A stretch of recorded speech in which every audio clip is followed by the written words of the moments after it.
Erravalli farm house లో BRS నేతలతో ఆ పార్టీ అధినేత మాజీ ముఖ్యమంత్రి కేసీఆర్ భేటీ అయ్యారు. మాజీ మంత్రులు హరీష్ రావు, వేముల ప్రశాంత్ రెడ్డి, కోరుట్ల ఎమ్మెల్యే సంజయ్ కుమార్ తో కేసీఆర్ సమావేశమయ్యారు. కాళేశ్వరం నివేదిక, స్థానిక ఎన్నికలపై కేసీఆర్ దిశానిర్దేశం చేశారు. గత గురువారం కూడా బీఆర్ఎస్ నేతలతో కేసీఆర్ భేటీ అయ్యారు. ఈ సమావేశాల్లో కీలక అంశాలపై చర్చించడంతో పాటు పార్టీ భవిష్యత్తు కార్యాచరణపై కేసీఆర్ దిశానిర్దేశం చేశారు.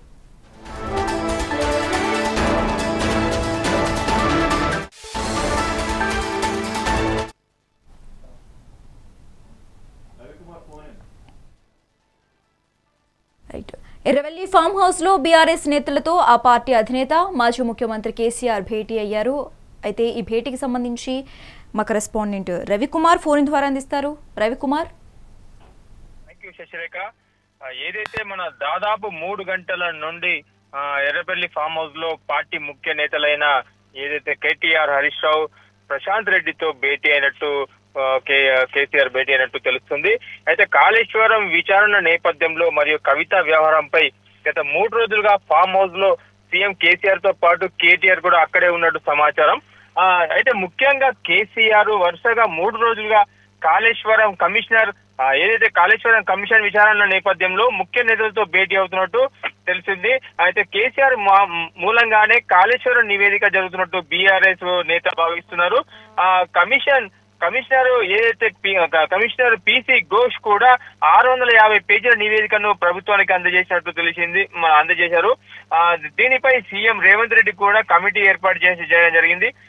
అయితే ఈ నివేదిక సంబంధించి రేపు కేబినెట్ లో చర్చ జరగనున్న నేపథ్యంలో మంత్రివర్గం ఎలాంటి నిర్ణయం తీసుకోబోతుందో అనే అంశం గురించి కేసీఆర్ బీఆర్ఎస్ పార్టీ ముఖ్య నేతలతో చర్చ జరుపుతున్నట్టు తెలుస్తుంది. ఒకవేళ మంత్రివర్గం తీసుకున్న నిర్ణయాన్ని ఎలా తిప్పికొట్టాలనే అంశంపై కూడా చర్చ జరుగుతున్నట్టు క్లియర్ గా తెలుస్తుంది.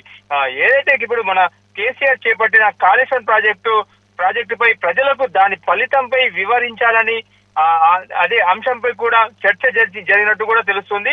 రేపు కన్నెపల్లి పంప్ హౌస్ నుంచి గుండ్ల పోచమ్మ వరకు పర్యటన చేయాలని చెప్పేసి ఈ ముఖ్య నేతలతో నిర్ణయం తీసుకున్నట్టు కూడా తెలుస్తుంది. అంతేకాకుండా ఏదైతే మన బహిరంగ సభను కూడా ఏర్పాటు చేసి కాళేశ్వరం ప్రతిపాదన గురించి ప్రజలకు క్లియర్ గా తెలిసేటట్టు ప్రయత్నం చేసేందుకు మాత్రం బీఆర్ఎస్ పార్టీ ఏర్పాట్లకు సిద్ధం చేస్తున్నట్టు క్లియర్ గా తెలుస్తుంది. Shashirekha. Thanks for the updates Ravikumar.